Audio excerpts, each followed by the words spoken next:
1965 میں اسلام آباد کے وسط میں ایک مسجد تعمیر کی گئی جس کا نام لال مسجد رکھا گیا۔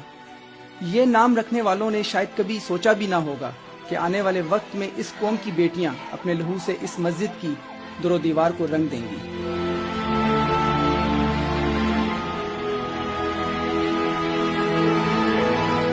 اس مسجد کے ساتھ ایک مدرسہ بھی تعمیر کیا گیا جو جامعہ حفظہ کے نام سے منسوب تھا، جو آج مٹی کا ڈھیر ہے۔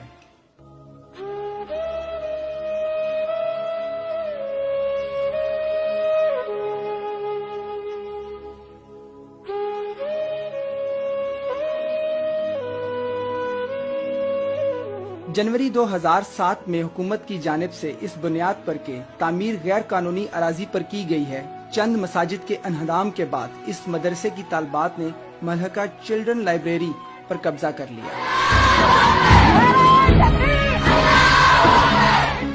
جون 2007 میں جامعہ حفظہ کی طالبات نے چند عورتوں کو اغوا کیا جس کا موقف یہ بتایا کہ وہ فحاشی کو عام کر رہی ہیں۔